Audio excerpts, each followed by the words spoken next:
Hey guys, welcome back to the channel after a long time. ಜಾಸ್ತಿ ದಿವಸ ಆಗಿತ್ತು video upload ಮಾಡಿ, sorry. So ಇದೊಂದು euro S D analysis, euro S D prayer. According to me, ಇವಾಗ market is still bearish. ಏನಕ್ಕಂದ್ರೆ ಇಲ್ಲಿ sweep ಆಗಿ ಸ್ವಲ್ಪ ಮೇಲ್ಗಡೆ ರಿಯಾಕ್ಷನ್ ತೋರಿಸ್ತಾ ಇರ್ಬೋದು, ಇಲ್ಲೆಲ್ಲ ಬೈಯಿಂಗು ಮಾಡ್ತಾ ಇರ್ಬೋದು. But my view is bearish. ಏನಕ್ಕೆ ಅಂದ್ರೆ ಇಲ್ಲಿ ನೋಡಿದ್ರೆ ಮಾರ್ಕೆಟ್ ಮೇನ್ ಲಿಕ್ವಿಡಿಟಿ ಎಲ್ಲಿದೆ? ವೇಟ್, ಮಾರ್ಕೆಟ್ದು ಇನ್ನೂ ಪೆಂಡಿಂಗ್ ಲಿಕ್ವಿಡಿಟಿ ಇದೆ. ಇಲ್ಲಿ ಲಿಕ್ವಿಡಿಟಿ ಇದೆ, ಈ ಲಿಕ್ವಿಡಿಟಿ, ಇವೆಲ್ಲ ಪೆಂಡಿಂಗ್ ಲಿಕ್ವಿಡಿಟೀಸ್. ಈ ಲಿಕ್ವಿಡಿಟಿ ಸ್ವೀಪ್ ಆಗ್ಬಿಟ್ಟು ಸ್ವಲ್ಪ ರಿಯಾಕ್ಷನ್ ಬೈಯಿಂಗ್ ಕೊಡ್ಬೋದು, ಬಟ್ ಬೀಳ್ಬೇಕು ಅಕಾರ್ಡಿಂಗ್ ಟು ಮೀ. ಏನಕ್ಕೆ ಅಂದ್ರೆ ಸಿ, ಇಲ್ಲೆಲ್ಲ ಇವೆಲ್ಲ ಪೆಂಡಿಂಗ್ ಲಿಕ್ವಿಡಿಟೀಸು, ಇವೆಲ್ಲ ಹಂಟ್ ಆಗ್ಬೇಕು.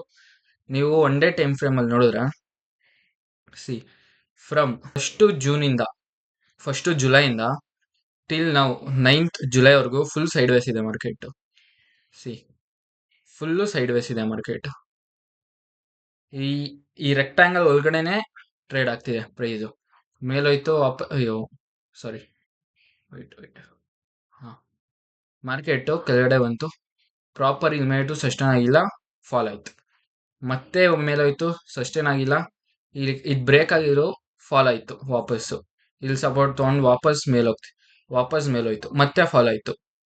ನಾನು ಏನಕ್ಕೆ ಮತ್ತೆ ಇಲ್ಲಿಂದಾನು ಫಾಲ್ ಆಗುತ್ತೆ ಅಂತ ಯಾಕೆ ಹೇಳ್ತಾ ಇರೋದು ಅಂದ್ರೆ, ಒಂದು ಮೇಜರ್ ಲಿಕ್ವಿಡಿಟೀಸ್ ಇಲ್ಲಿದೆ. Next upside liquidity, major liquidity ಇರೋದು ಈ ಹೈ ಇಲ್ಲಿ ಮೇಜರ್ ಲಿಕ್ವಿಡಿಟಿ ಐತೆ. ಒಂದು ಮೇಲ್ ನೋಡಿದ್ರೆ, ನೀವು ಡಿಸ್ಟೆನ್ಸ್ ನೋಡಿದ್ರೆ ಇಲ್ಲಿಂದ ಕೆಳಗಡೆ ಲಿಕ್ವಿಡಿಟಿಗೆ 0.88%. ಅದೇ ಮೇಲೆ ನೋಡಿದ್ರೆ ಆಲ್ಮೋಸ್ಟ್ ಫಸ್ಟ್ ಲಿಕ್ವಿಡಿಟಿ 2.93%, ಆಲ್ಮೋಸ್ಟ್ 3%. ಮೇಲೆ ಆಲ್ಮೋಸ್ಟ್ 5.14, ಆಲ್ಮೋಸ್ಟ್ 5%. ಯಾವುದೇ ಲಿಕ್ವಿಡಿಟಿ ಆಗಲಿ, ಫಾರ್ ಎಕ್ಸಾಂಪಲ್ ನೋಡಿ, ಇವಾಗ ನೀವು 10 ಕಿಲೋಮೀಟರ್ ಡಿಸ್ಟೆನ್ಸ್ ಟ್ರಾವೆಲ್ ಮಾಡಬೇಕು. ಸೊ 10 ಕಿಲೋಮೀಟರ್ ಡಿಸ್ಟೆನ್ಸ್ ಟ್ರಾವೆಲ್ ಮಾಡೋಕ್ಕೆ ನಿಮ್ಮ ಹತ್ರ ಬೈಕ್ ಇದೆ, ಆದರೆ ಬೈಕು ನೀವಿರೋ ಪ್ಲೇಸಿಂದ 1 ಕಿಲೋಮೀಟರ್ ದೂರ ಇದೆ.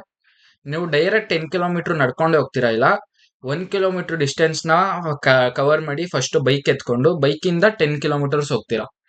ಸೆಕೆಂಡ್ ಆಪ್ಷನ್ ಈಸ್ ಈಸಿ ಅಲ್ಲ, ಯಾಕಂದ್ರೆ ನಿಮ್ಗೆ ಎನರ್ಜಿ ಜಾಸ್ತಿ ವೇಸ್ಟ್ ಆಗಲ್ಲ. ಹಂಗೇನೆ ಇಲ್ಲಿಂದ ಸ್ವಲ್ಪ ಮೇಲೆ ರಿಯಾಕ್ಷನ್ ಕೊಡ್ಬೋದು, ಆದರೆ ಮೇಜರ್ ಲಿಕ್ವಿಡಿಟಿ ಎಲ್ಲ ಹಂಟ್ ಮಾಡಿ ಸೆಲ್ಲರ್ಸ್ ಬೈಯಿಂಗ್ ಆರ್ಡರ್ಸ್ನೆಲ್ಲ ಕ್ಲೋಸ್ ಮಾಡಿ ಹೊಸ ಸೆಲ್ ಆರ್ಡರ್ಸ್ನೆಲ್ಲ ತಗೊಂಬಂದು ಸೆಲ್ ಆರ್ಡರ್ಸ್ ಪಂಚಾಗಿ ಇಲ್ಲೆಲ್ಲ ಲಿಕ್ವಿಡಿಟಿ ಸ್ವೀಪ್ ಮಾಡಿ ಆಮೇಲೆ ಮೂವ್ಮೆಂಟ್ ಕೊಡೋದು. ಇನ್ನೊಂದು ಡೌಟ್ ಇರುತ್ತೆ ನಿಮಗೆ, ಬ್ರೋ ಇಲ್ಲಿ ಲಿಕ್ವಿಡಿಟಿ ಇರುತ್ತೆ, ಮಾರ್ಕೆಟ್ ಇಲ್ಲಿ ಸ್ವೀಪ್ ಆಗಿ ಕೆಳಗಡೆ ಬೀಳುತ್ತೆ, ಸ್ವೀಪ್ ಆಗಿ ಮೇಲೆ ಹೋಗ್ಬೇಕು, ಇಲ್ಲಿ ಸ್ವೀಪ್ ಆಗಿ ಕೆಳಗಡೆ ಬರಬೇಕು, ಇಲ್ಲಿ ಸ್ವೀಪ್ ಆಗಿ ಮೇಲೆ ಹೋಗ್ಬೇಕು. ಏನಕ್ಕೆ ಬ್ರೋ ಆತರ ಆಗಲ್ಲ? ಆತರ ಆಗ್ಬೇಕಲ್ಲ ಬ್ರೋ ಅಂತ ಒಂದು ಕಾಮನ್ ಡೌಟ್ ಇರುತ್ತೆ. ನನಗೂ ಇತ್ತು ಕಲಿಬೇಕಾದ್ರೆ ಲಿಕ್ವಿಡಿಟಿ ಬಗ್ಗೆ. ಸಿ,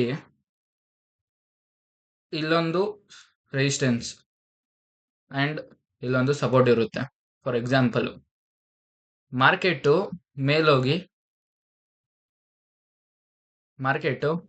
ಮೇಲೋಗಿ ರೆಸಿಸ್ಟೆನ್ಸ್ನ ಟಚ್ ಆಗಿ ಕೆಳಗಡೆ ಬರ್ತಾ ಇರುತ್ತೆ. ಹಿಂಗೆ ಕೆಳಗಡೆ ಬಂದು ಈ ಮೇಜರ್ ಲಿಕ್ವಿಡಿಟಿ ಸಪೋರ್ಟ್ ಹತ್ರ ಮೇಜರ್ ಲಿಕ್ವಿಡಿಟಿ ಇರುತ್ತೆ, ಇದನ್ನ ಹಂಟ್ ಮಾಡುತ್ತೆ. ಯಾವತ್ತೇ ಆಗ್ಲಿ ಮೇಜರ್ ಲಿಕ್ವಿಡಿಟಿ ಹಂಟು ಕೆಳಗಡೆ ಆಗ್ಲಿ ಮೇಲೆ ಆಗ್ಲಿ, ಕೆಳಗಡೆ ಲಿಕ್ವಿಡಿಟಿ ಹಂಟಾಗಿ ಮೇಲೆ ಹೋಗ್ತಿದೆ ಅಂದ್ರೆ ಮೇಲೆ ಹಂಟ್ ಮಾಡಿ ಕೆಳಗಡೆ ಬರಲ್ಲ, ಮೇಲೇನೆ ಹೋಗುತ್ತೆ. ಯಾಕಂದ್ರೆ ಮೇಲೆ ಲಿಕ್ವಿಡಿಟಿ ಎಲ್ಲ ಹಂಟ್ ಮಾಡಬೇಕು. ಸಿ, ಇಲ್ಲಿ ಫಾರ್ ಎಕ್ಸಾಂಪಲ್ ಇಲ್ಲಿ ಲಿಕ್ವಿಡಿಟಿ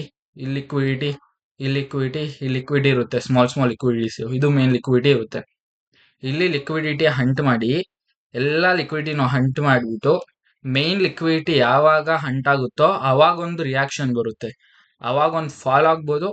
ಇಲ್ಲ ಲಿಕ್ವಿಡಿಟಿ ಅಷ್ಟೊಂದು ಸ್ಟ್ರಾಂಗ್ ಇಲ್ಲ, ಬಯರ್ಸ್ ತುಂಬಾ ಸ್ಟ್ರಾಂಗ್ ಇದ್ರೆ ಸ್ವಲ್ಪ ರೀಟ್ರೆಸ್ ಆಗಿ ಬ್ರೇಕ್ ಮಾಡ್ಕೊಂಡು ಮೇಲೆ ಹೋಗ್ಬೋದು. ಇಷ್ಟೇ ಆಗೋದು. ಕೆಳಗಡೆ ಮೇಜರ್ ಲಿಕ್ವಿಡಿಟಿ ಮೇಲೆ ಇಲ್ಲ ಕೆಳಗಡೆ ಹಂಟ್ ಆಗ್ಬಿಟ್ಟು ಹೋಗ್ತಿದೆ ಅಂದ್ರೆ ವಾಪಸ್ ರಿವರ್ಸ್ ಆಗಲ್ಲ, ಇನ್ನೂ ಲಿಕ್ವಿಡಿಟಿ ಹಂಟ್ ಮಾಡ್ಕೊಂಡು ಹೋಗ್ತಾನೆ ಇರುತ್ತೆ. ಹೋಪ್ ಯು ಅಂಡರ್ಸ್ಟ್ಯಾಂಡ್ ಅನ್ಕೊಂತೀನಿ. ಸೊ ನಂದು euro S D bias till 1.14227 ವರ್ಗೂನು ಬೇರಿಶೆ. ಲೆಟ್ ಗೋ 4 hours ಹೋಗೋಣ. ಸಿ,